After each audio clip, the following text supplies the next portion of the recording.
Capítulo 7.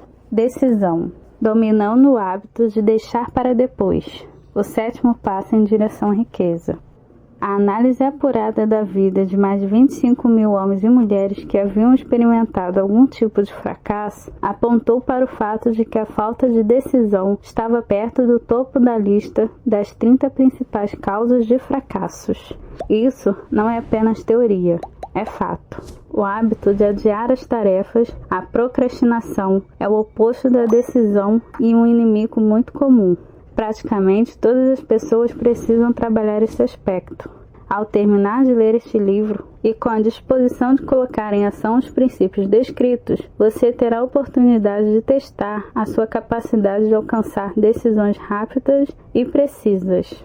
A observação de centenas de donos de fortunas, bem além da marca de $1 milhão, revelou o fato de que todos têm o hábito de tomar decisões rapidamente e alterá-las lentamente. Isso quando fazem alterações. Por outro lado, aqueles que não conseguem acumular dinheiro, sem exceção, têm o hábito de tomar decisões, quando tomam, muito devagar, bem como de alterá-las rápida e frequentemente. Uma das mais notáveis qualidades de Henry Ford era o seu hábito de tomar decisões com rapidez e determinação, e de alterá-las lentamente. Essa qualidade era tão patente em Ford que lhe valeu a reputação de homem obstinado, e foi ela que o levou a manter a fabricação do famoso modelo T, o carro mais feio do mundo, quando todos os consultores e muitos compradores insistiam em que fossem feitas alterações. Talvez Ford tenha esperado demais para fazer a mudança, mas o outro lado da história é que sua firmeza de decisão lhe rendeu uma enorme fortuna, antes que a alteração no modelo se fizesse necessária. Não há como negar que a determinação de Ford chega às raias da obstinação, mas essa característica é preferível à lentidão na tomada de decisões, aliada à rapidez na alteração. Em geral, as pessoas que não conseguem acumular dinheiro suficiente para cobrir as próprias necessidades deixam-se influenciar pela opinião dos outros, permitindo que meios de comunicação e mexericos da vizinhança pensem por elas. Opiniões são a mercadoria mais barata da face da terra. Todo mundo tem várias delas prontas para serem passadas a quem quiser recebê-las. Se você se deixar influenciar pelas opiniões ao tomar uma decisão, jamais terá sucesso em qualquer empreitada, inclusive na transformação do seu desejo em dinheiro. Quando somos influenciados pela opinião alheia, abrimos mão dos nossos desejos. Ao colocar em prática os princípios descritos nesse livro, siga suas opiniões, tome a decisão e siga. Não confie em quem quer que seja, exceto naqueles que fazem parte do seu grupo de mente mestra, e tenha muito cuidado na seleção. Escolha apenas quem tiver simpatia pelo seu propósito e estiver em harmonia com ele. Amigos íntimos e parentes, embora não pretendam, frequentemente prejudicam, emitindo opiniões ou ridicularizando sob uma capa de humor. Milhares de homens e mulheres carregam pela vida complexos de inferioridade, porque tiveram a autoconfiança destruída por uma pessoa bem-intencionada, mas ignorante. Você tem uma mente e um cérebro. Use-o e tome as suas decisões. Se precisar de fatos ou informações para isso, como provavelmente vai acontecer, pesquise, mas sem revelar as suas intenções. É característica daqueles que têm apenas um conhecimento superficial, de fachada, tentarem impressionar, aparentando saber muito mais. Em geral, esses indivíduos falam muito e ouvem pouco. Se quiser adquirir o hábito de decidir prontamente, mantenha os olhos e ouvidos abertos e a boca fechada. Quem muito fala, pouco realiza. Se falar mais do que ouve, você não apenas perderá a oportunidade de adquirir novos e úteis conhecimentos, como irá revelar os seus planos e objetivos a pessoas invejosas, que terão prazer em atrapalhar. Lembre-se também de que toda vez que abre a boca diante de um profundo conhecedor de determinado assunto, você expõe o seu nível de conhecimento ou a falta dele. O saber genuíno se manifesta pela modéstia e pelo silêncio. tenha sempre em mente o fato de que a pessoa que se associa a você também procura uma oportunidade de ganhar dinheiro. Se você, inadvertidamente, revelar os seus planos, poderá surpreender-se ao descobrir que alguém passou à sua frente e os colocou em prática. Uma das suas primeiras decisões deve ser a de manter a boca fechada e os olhos e ouvidos abertos. Para não se esquecer de seguir esse conselho, escreva com letras bem grandes e deixe afixada em algum local para o qual você possa olhar diariamente a seguinte frase: diga ao mundo o que você pretende fazer, mas mostre primeiro. Isso equivale a dizer que o que mais conta são os atos e não as palavras. Independência ou morte na decisão. O valor de uma decisão depende da coragem necessária para cumpri-la. As decisões mais importantes que serviram de base à civilização foram cumpridas em meio a sérios riscos, inclusive a possibilidade de morte. Quando Abraham Lincoln se decidiu a declarar a famosa Proclamação de Emancipação, que deu liberdade aos negros dos Estados Unidos, sabia perfeitamente que sua atitude faria com que se voltassem contra ele milhares de amigos e partidários. E sabia também que a execução daquela proclamação significaria a morte de milhares de homens no campo de batalha. Acabou custando a vida do próprio Lincoln. Foi preciso coragem. Quando Sócrates tomou a decisão de beber veneno em vez de regenerar suas convicções, foi um ato de coragem que fez o tempo avançar 1000 anos, concedendo àqueles que nasceram muito depois o direito de pensar e falar livremente. A decisão tomada pelo general Robert E. Lee, quando tomou parte da União ao assumir a causa do Sul, foi muito corajosa, pois ele sabia que isso poderia lhe custar a vida, e certamente a de muitas outras pessoas. Para os cidadãos norte-americanos, porém, a decisão mais importante de todas foi tomada na Filadélfia, em 4 de julho de 1776, quando 56 homens assinaram o documento, sabendo que este ou daria independência a todos os habitantes do país, ou levaria os 56 à forca. Você certamente já ouviu falar de tal documento, mas talvez não tenha percebido a importante lição sobre realização pessoal que ele nos ensina. Memorizamos a data, sem saber da coragem exigida pela decisão. Lembramos os fatos históricos como nos foram ensinados, as datas e os nomes dos que lutaram: Valley Forge e Yorktown, George Washington e Lord Cornwallis. Mas pouco sabemos das verdadeiras forças que há por trás dos nomes, das datas e dos lugares. E sabemos ainda menos do poder intangível que garantiu a liberdade do povo do país muito antes que os exércitos de Washington chegassem a Yorktown. Ao ouvir a história da Revolução, imaginamos erroneamente haver sido George Washington o pai da pátria para os Estados Unidos, quando na verdade foi apenas um acessório, já que a vitória de seus soldados fora garantida muito antes da rendição de Lord Cornwallis. A intenção dessa afirmativa não é tirar de Washington a glória que tão merecidamente conquistou, mas chamar a atenção para o espantoso poder que foi a verdadeira causa de sua vitória. É uma pena que os historiadores não tenham feito a menor referência ao poder irresistível que deu origem e liberdade à nação destinada a estabelecer novos padrões de independência para todos os povos da Terra. Lamento, porque o poder é o mesmo a ser utilizado por todo indivíduo que pretenda superar dificuldades e obter o máximo da vida. Vamos fazer uma breve revisão dos fatos que deram origem a esse poder. A história começa com um incidente em Boston. Em 5 de março de 1770, os soldados britânicos patrulhavam as ruas, intimidando com sua presença os habitantes. Estes se sentiam agredidos por aqueles homens armados, que marchavam em meio aos cidadãos comuns e passaram a expressar abertamente seu desagrado, atirando pedras e gritando palavras de ordem, até que o comandante ordenou: preparar baionetas, avançar. A batalha começou, resultando em mortes e feridos. O incidente causou tal comoção que a Assembleia Provincial, composta de eminentes cidadãos, convocou uma reunião para decidir que atitude tomar. Entre os participantes estavam John Hancock e Samuel Adams. Vida longa a seus nomes. eles falaram corajosamente, defendendo a ideia de que deveria ser tomada alguma providência para expulsar de Boston todos os soldados britânicos.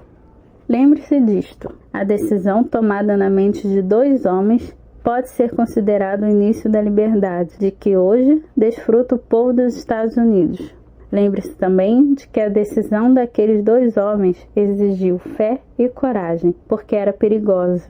Samuel Adams foi indicado para ir até o governador da província, Hutchinson, solicitar a retirada das tropas britânicas. A solicitação foi atendida e as tropas foram retiradas de Boston, mas o incidente não se encerrou aí. Como consequência, foi alterada toda uma tendência da civilização. Não é estranho que grandes mudanças, como a Revolução Americana e a Guerra Mundial, comecem frequentemente por circunstâncias aparentes sem importância. É interessante também observar que essas mudanças importantes costumam ter origem em uma decisão definitiva na mente de um número relativamente pequeno de pessoas. Poucos conhecem tão bem a história dos Estados Unidos para reconhecer que John Hancock, Samuel Adams e Richard Henry Lee, da província de Virgínia, são os verdadeiros pais da pátria. Richard Henry se tornou parte importante dessa história pela correspondência trocada com Samuel Adams, em que comentavam seus medos e esperança acerca do bem-estar da população de suas províncias. Foi daí que Adams teve a ideia de estender a troca de cartas a todas as 13 colônias, de modo a coordenar os esforços necessários à solução dos problemas comuns.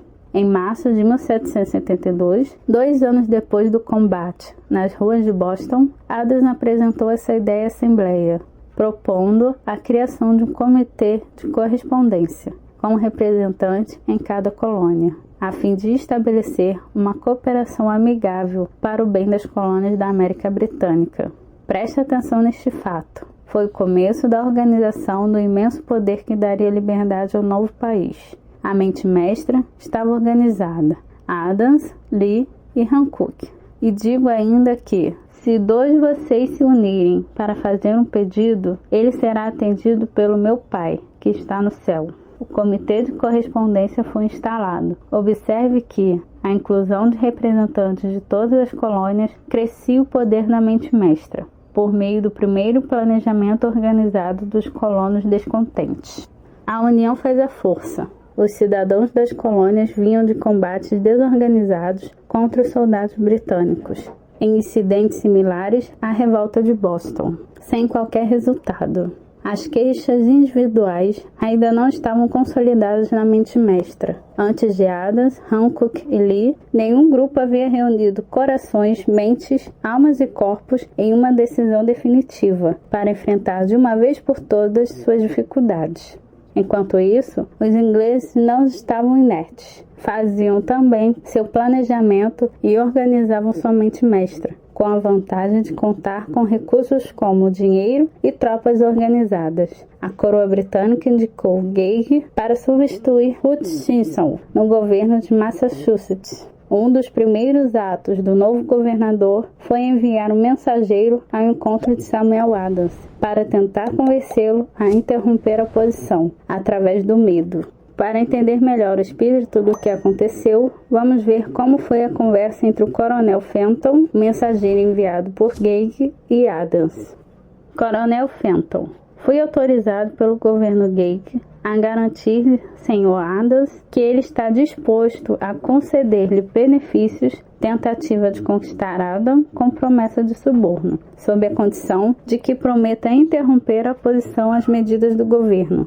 O governador o aconselha a não continuar causando aborrecimentos à sua majestade. A sua conduta o sujeita a penalidades impostas por um ato do rei Henrique VIII, segundo o qual as pessoas podem ser mandadas à Inglaterra para serem julgadas por traição ou conivência, a critério do governador da província. No entanto, se mudar a sua orientação política, não apenas receberá grandes vantagens pessoais, como fará as pazes com o rei.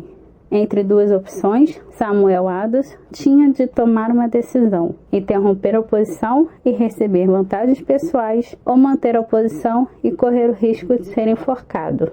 Adams foi forçado a tomar naquele momento uma decisão que poderia custar-lhe a vida. A maioria dos homens teria dificuldade em decidir e optaria por uma resposta evasiva, mas não Adams. Ele insistiu para que o coronel Fenton desse sua palavra de honra, prometendo transmitir sua resposta para o governador com aquelas mesmas palavras. Resposta de Adams. Pode dizer ao governador Gage que há muito tempo fiz as pazes com o rei dos reis. Nenhuma consideração pessoal me faria abandonar uma causa justa. E diga ao governador Gage que Samuel Adams o adverte de que não se deve ofender os sentimentos de um povo exasperado. Nem é preciso comentar o caráter desse homem. Quem quer que leia a surpreendente resposta de Adams percebe que se trata de um indivíduo da mais alta lealdade. Isso é importante. Escroques e políticos desonestos corromperam a honra, qualidade pela qual morreram homens como Adams. Quando o governador Gage recebeu a resposta mordaz de Adams, ficou furioso e emitiu uma proclamação que dizia: venho por meio destas, em nome de Sua Majestade, oferecer e prometer seu bondoso perdão a todos que imediatamente depuserem suas armas, retomando os deveres de cidadãos pacíficos. Ficam excluídos do benefício do perdão Samuel Adams e John Hancock, cujas ofensas foram de natureza tão abominável que não admitem outra consideração, a não ser a punição merecida. Como se pode ver, os dois estavam em apuros. A ameaça do enfurecido governador obrigou-os a tomar outra decisão, igualmente perigosa. Sem demora, convocaram uma reunião secreta com seus seguidores mais leais. Aqui, a mente mestra começou a ganhar força. Depois que todos chegaram, Adams trancou a porta, guardou a chave no bolso e informou aos presentes que era imprescindível a formação de um congresso de colonos e que ninguém deveria deixar a sala até que fosse tomada uma decisão a respeito disso. Houve um verdadeiro alvoroço. Alguns apontaram as possíveis consequências de tal radicalismo. Outros expressaram suas dúvidas quanto à sensatez de adotar uma decisão definitiva, desafiando a coroa. Entre os homens trancados naquela sala, 2 eram imunes ao medo, cegos à possibilidade de fracasso: Hancock e Adams. Influenciados pelas mentes dos dois, os outros se convenceram da necessidade de preparar, por meio de um comitê de correspondência, o primeiro Congresso Continental, a acontecer na Filadélfia em 5 de setembro de 1774. Guarde bem essa data. É mais importante do que a de 4 de julho de 1776. Se não fosse tomada a decisão de organizar tal congresso, talvez não fosse assinada a Declaração de Independência. Antes da primeira reunião do Congresso, recém-criado, um novo líder de outra região do país preparava um trabalho sobre os direitos da América Britânica. Summary View of the Rights of British America. Era Thomas Jefferson, da província da Virgínia, cujo relacionamento com Lord Dunmore, representante da coroa em sua província, era tão hostil quanto o de Hancock e Adams com o governador. Pouco depois de publicar seu importante trabalho, Jefferson foi informado de que estaria sujeito à acusação de alta traição contra o governo de Sua Majestade. Instigado pela ameaça, um de seus colegas, Patrick Henry, corajosamente opinou, concluindo sua fala com uma frase que se tornou clássica: "Se é para sermos considerados traidores, vamos fazer isso direito." Homens como esses, sem poder, sem autoridade, sem forças militares, sem dinheiro, foram os que reuniram em solene consideração ao destino das colônias, começando com o primeiro Congresso Continental e continuando a intervalos de 2 anos, até que, em 7 de julho de 1776, Richard Henry Lee tomou a palavra e fez o seguinte discurso, deixando os ouvintes surpresos: "Senhores, proponho que essas colônias unidas, que têm direito de ser estados livres e independentes, sejam liberadas para a obediência à coroa britânica e que a sua conexão política com a Grã-Bretanha seja totalmente dissolvida." A admirável proposta de Lee foi discutida exaustivamente, a ponto de fazê-lo perder a paciência. Finalmente, ele novamente tomou a palavra e declarou com voz firme: Senhor presidente, estamos há dias discutindo o mesmo assunto. Este é o único caminho que temos. Por que então a demora? Por que discutir tanto? Vamos fazer deste o dia feliz do nascimento da República Americana, que virá para restabelecer o reino da paz e da lei, e não para devastar ou conquistar. Os olhos da Europa estão fixos em nós, à espera de um exemplo vivo de liberdade, que pode revelar um contraste entre a felicidade dos cidadãos e uma tirania cada vez mais intensa. Antes que a proposta fosse finalmente votada, Lee teve de voltar a Virgínia, devido a uma doença grave na família. Antes de partir, porém, entregou a causa ao amigo Thomas Jefferson, que prometeu lutar até chegar a um desfecho favorável. Pouco tempo depois, Hancock, que presidia o Congresso, indicou Jefferson para a presidência do comitê, encarregado de redigir a Declaração de Independência. O comitê trabalhou longa e dedicadamente na preparação do documento, que depois de aceito pelo Congresso, significaria que todos aqueles que o assinassem estariam assinando a própria sentença de morte, caso as colônias fossem derrotadas na luta contra a Grã-Bretanha, que certamente ocorreria em seguida. O documento foi redigido e, a 28 de junho, lido em sua versão original diante do Congresso. Após dia de discussões, alterações, foi considerado pronto. Em 4 de julho de 1776, Thomas Jefferson postou-se diante da Assembleia e, destemidamente, leu a mais significativa decisão já escrita. Quando, no curso da história, um povo sente necessidade de romper os laços políticos com outro e assumir, entre os poderes da terra, a única e justa posição a que tem direito, segundo as leis da natureza e de Deus, o apropriado respeito às opiniões da humanidade, exigem que sejam declaradas as causas que levaram à separação. Quando Jefferson terminou a leitura, o documento foi votado, aprovado e assinado por 56 homens, cada um arriscando a própria vida com essa decisão. Daí nasceu uma nação cujo destino é garantir para sempre à humanidade o privilégio de tomar decisões. Somente pelas decisões tomadas com um espírito de fé semelhante àquela, a humanidade pode resolver problemas e alcançar altos níveis de riqueza material e espiritual. Não vamos esquecer isso.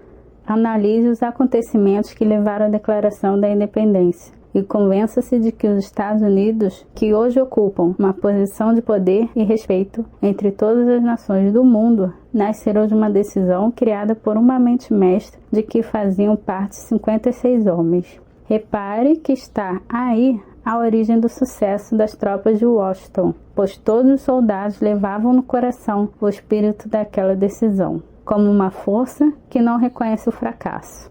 Repare também que o poder que deu liberdade a uma nação é o mesmo que deve ser usado por todo indivíduo que possua autodeterminação.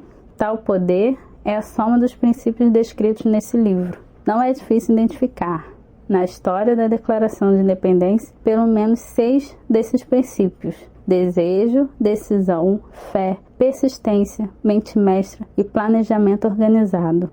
Nessa filosofia, encontra-se a sugestão de que o pensamento, quando apoiado por um forte desejo, tem a tendência de transformar em seu equivalente físico, antes de seguir adiante. Quero deixar uma sugestão e dizer que, tanto nessa história quanto na da United States Steel Corporation, é possível encontrar uma descrição perfeita do método pelo qual o pensamento produz essa transformação espantosa. Na busca pelo segredo do método, você não vai encontrar um milagre. Não espere por ele, portanto. Vai achar apenas as eternas leis da natureza, disponíveis para quem quer que tenha fé e a coragem de usá-las, seja para dar liberdade a uma nação ou para acumular riquezas. Basta apenas respeitar o tempo necessário para atendê-las e tomar posse delas. Aqueles que tomam decisões com firmeza e rapidez sabem o que querem e geralmente o conseguem. Os líderes de todos os setores decidem firme e rapidamente, por isso são líderes. O mundo costuma abrir espaço para quem demonstra, com palavras e atitudes, que sabe aonde vai. A indecisão é um hábito que, na maioria das vezes, começa na juventude e permanece por muitos anos, durante o ensino médio e até mesmo na faculdade, quando não há certeza de propósito. A maior deficiência de todos os sistemas educacionais é o fato de não ensinarem nem incentivarem o hábito de tomar decisões definitivas. Seria interessante se as faculdades só permitissem o ingresso dos alunos que no ato da matrícula declarassem qual o seu principal objetivo. E seria melhor ainda se já no ensino fundamental os estudantes treinassem o hábito de decidir, inclusive com avaliação ao fim de cada ano letivo. O hábito de indecisão, adquirido pela deficiência dos sistemas educacionais, acompanha a pessoa até a vida profissional. Isso se ela escolhe uma profissão. Em geral, o jovem recém-formado aceita o primeiro trabalho que encontra, porque se acostumou à indecisão. Hoje em dia, 98 de cada 100 assalariados ocupam empregos que aceitaram por falta de certeza de decisão para planejar uma posição definitiva e por falta de tato na escolha de um empregador. A certeza de decisão sempre exige coragem. Muita coragem às vezes. Aqueles 56 homens arriscaram a vida ao decidirem assinar a Declaração de Independência. Quem toma a decisão definitiva de procurar determinado emprego e está disposto a pagar o preço, não arrisca a vida, mas a liberdade econômica. Independência financeira, riqueza e sucesso na carreira escolhida não estão ao alcance de quem deixa de esperar, planejar e procurar. Aquele que desejar riqueza com o mesmo espírito que Samuel Adams desejou a liberdade para as colônias, certamente vai conseguir. No capítulo sobre planejamento organizado, você encontrará instruções completas sobre o marketing de todo tipo de serviço pessoal, além de informações detalhadas sobre como escolher o empregador e o emprego. Tudo isso, porém, só terá utilidade se você tomar a decisão definitiva de elaborar um plano de ação.